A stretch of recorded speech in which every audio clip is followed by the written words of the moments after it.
Capítulo 2 do livro Vitória no Deserto, de John Bevere. A definição de deserto. Chega um momento em que o caráter deve ser aperfeiçoado e é no deserto que isso acontece. No capítulo anterior, definimos o que não é deserto. Neste capítulo, vamos lançar luz sobre o que é deserto. Muitas pessoas se autocondenam quando entram nesse período de tempo. Elas acham que perderam o contato com Deus ou que de alguma maneira o desagradaram. Na verdade, elas entenderam o mau significado ou o propósito do deserto. Na Bíblia e através da história, tanto os homens quanto as mulheres passaram pelo deserto com um tempo de preparação para alcançar o seu destino em Deus. Portanto, o deserto não é a rejeição de Deus, mas o seu tempo de preparo. Aqui mesmo, nas primeiras páginas deste livro, gostaria de lembrar-lhes que os eventos ocorridos no Velho Testamento são exemplos e figura do Novo Testamento e da Nova Aliança. Por isso, vamos usar os eventos e as profecias do Velho Testamento para ilustrar o deserto. Somente quando incorporamos a lei e os profetas em nosso estudo, podemos entender integralmente como Deus age e trabalha com sua igreja. Jesus disse em Mateus 5,17: Não pense que vim abolir a lei ou os profetas. Não vim abolir, mas cumprir. O Espírito Santo lança luz sobre as Escrituras, revelando os mistérios do Antigo Testamento que foram ocultados em Cristo. Ao ler o Antigo Testamento, você verá exemplificadamente as verdades do Novo Testamento. O texto de 1 Coríntios 10:11 diz: Essas coisas lhe sobrevieram como exemplos e foram escritas para a advertência nossa, de nós outros, sobre que os fins do século têm chegado. Em outras palavras, Deus quer que nos beneficiemos das lições e experiências de vida dos patriarcas e profetas. Mesmo que muitas profecias do Velho Testamento tenham tido um cumprimento histórico, isso não nega a sua aplicação nos dias de hoje. Uma coisa não invalida a outra. A percepção do deserto. Vamos dar uma olhada no exemplo do deserto do Velho Testamento descrito no livro de Jó. Mas se eu for para o Oriente, lá ele não está. Se eu for para o Ocidente, não o encontro. Quando ele está em ação no Norte, eu não enxergo. Quando vai para o Sul, nem sombra dele eu vejo. Mas ele conhece o caminho por onde eu ando, e se me puser à prova, aparecerei como ouro. Jó 23, 8, 10. Eis a descrição clássica do deserto. Jó está à procura da presença e do mover de Deus em sua vida. Mas quanto mais busca, mais furtivo Deus lhe aparece. No entanto, Deus está trabalhando a favor de Jó e sabe exatamente o que está acontecendo com ele. Portanto, só porque a presença de Deus não está sendo prontamente notada, não significa que ele não esteja ali, de fato, operando em nossa vida. Quando você aceitou o Senhor Jesus e foi cheio do Espírito Santo, a presença de Deus era maravilhosamente real para você. Quando você chamava pelo seu nome, ele respondia instantaneamente. Quando orava a Deus, manifestava sua presença. Como um recém-nascido em família, você recebia a atenção que normalmente é dada a um bebê. O recém-nascido requer um cuidado constante, precisa ser alimentado, vestido, banhado e necessita que os outros façam tudo por ele. Entretanto, à medida que cresce, devemos deixar que amadureça. Quando o nosso filho mais velho começou a se alimentar sozinho, parecia frustrado por não ter a mesma rapidez ou eficiência da mãe em levar a colher à boca. Ele agora tinha que lutar para conseguir o alimento que antes chegava com tanta facilidade à sua boca. Seria muito mais fácil para todos nós se continuássemos a alimentá-lo, ao invés de deixarmos que o fizesse sozinho. Contudo, se tivéssemos escolhido o caminho mais fácil, seu amadurecimento nesta área estaria grandemente comprometido. À medida que os bebês crescem, o nível de assistência que recebe é mudado para estimular seu crescimento e desenvolvimento. É assim que Deus faz conosco, a fim que possamos nos desenvolver e amadurecer espiritualmente. Quando estamos recém-nascidos espiritualmente, cheios do Espírito Santo durante algum tempo, Deus se manifesta vindo ao nosso encontro cada vez que chamamos.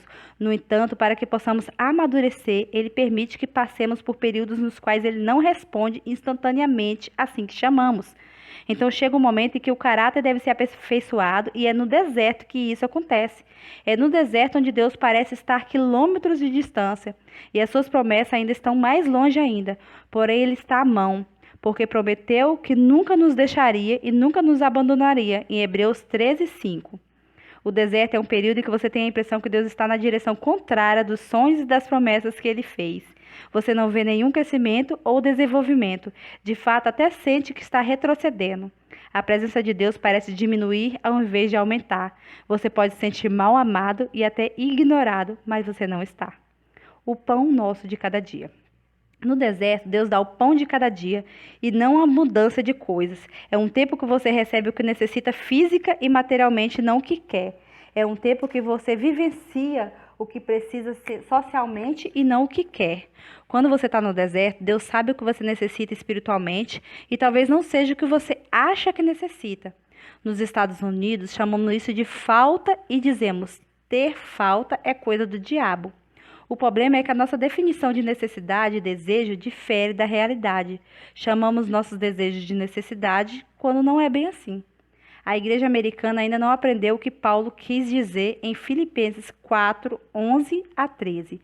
Não estou dizendo isso porque esteja necessitado, pois aprendi a adaptar-me a qualquer circunstância. A estar contente, aprendi a adaptar-me a qualquer circunstância. A estar contente e satisfeito, de modo que não me sinto perturbado ou inquieto.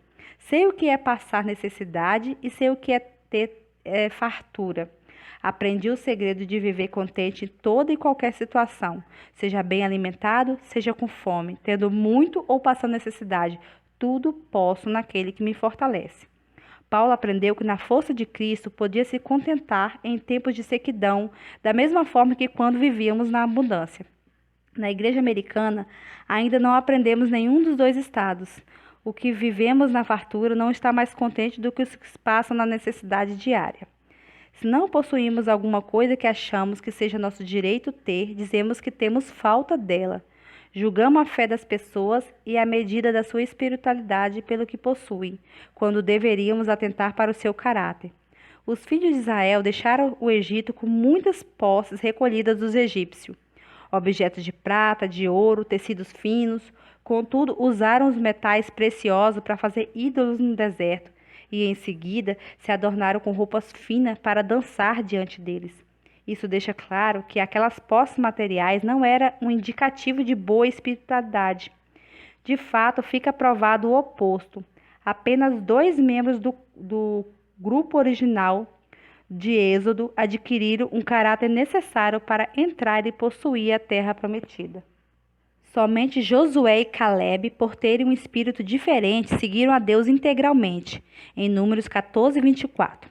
Nosso sistema de valores está desvirtuado se medimos um ao outro pelo padrão das posses que temos e não pelo que somos.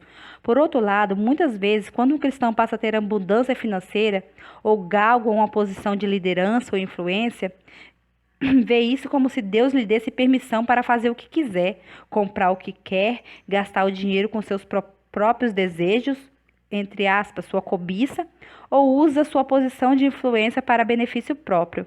Na realidade, a bênção financeira e a posição de autoridade deveria levar a pessoa a depender cada vez mais de Deus para mostrar-lhe o propósito e direção. Algumas pessoas, quando colocadas numa posição de autoridade, usam isso como um meio de realizar a sua agenda e não a de Deus. Elas usam o povo de Deus para realizar seus desejos pessoais. Paulo, embora tivesse autoridade para receber a ajuda financeira das igrejas que ele mesmo fundou, disse: se entre vós semeamos coisas espirituais, seria demais colhermos de vós coisas materiais? Se outros têm direito de ser sustentado por vocês, não temos nós ainda mais? Mas nós nunca usamos desse direito, ao contrário, suportamos tudo para não colocar obstáculos algum ao Evangelho de Cristo. Está lá em 1 Coríntios 9, do 11 ao 12. Para Paulo, era mais importante não criar obstáculo à pregação do Evangelho do que receber bens materiais que por direito eram seus. Escrevendo a respeito da ajuda financeira que os filipenses haviam lhe dado, Paulo disse: não que eu esteja procurando ofertas, mas o que pode ser creditado na conta de vocês. Em Filipenses 4,17. Ele se preocupa com o bem-estar dos que ofertarem e não com os benefícios pessoais, nem tampouco com os benefícios para seu ministério. Existem ainda outras pessoas que não aprenderam a viver com a unção, mas usam para juntar multidões e construir seu ministério. Sua motivação é tornarem conhecidas ou levantar grande soma de dinheiro. Seja qual for a motivação, se o foco não for o coração de Deus, isso redundará em destruição. O coração de Deus está voltado para o seu povo e não para a motivação egoísta do ministro. Por isso, somos assim admoestados em Filipenses 2, 3 ao 5. Nada faça por ambição egoísta ou por vaidade, mas humildemente considere os outros superiores a si mesmo. Cada um cuide não somente dos seus interesses, mas também dos interesses dos outros. Seja a atitude de vocês a mesma de Cristo Jesus. Esta era uma atitude de Jesus em seu ministério. Ele não estava motivado pelo egoísmo. Ele tomou sobre si os nossos pecados, nossa doença e a pena de morte. Portanto, considerando o bem-estar como o mais importante do que ele próprio, mesmo sendo inocente. O propósito de sua vida e ministério não era servir de nós, mas dar-se por nós. Negando a si mesmo, deu-nos o maior de todos os dons, a vida eterna. E esse tipo de amadurecimento do caráter que Deus desenvolve em nosso interior quando estamos no deserto. É no deserto que o fruto do Espírito é cultivado, irrigados pelo intenso desejo de conhecer o Senhor. Vamos procurar andar como Jesus andou. O objetivo de Paulo não era construir um enorme ministério, mas conhecer Jesus de forma mais íntima e, acima de tudo, agradar-lhe. O deserto é um lugar seco, pode ser de sequidão espiritual, financeira, social ou física. É no deserto que Deus dá o pão de cada dia, não uma abundância de coisas. Durante esse tempo, Ele supre nossas necessidades e não necessariamente nossos desejos. O objetivo do deserto é nos purificar.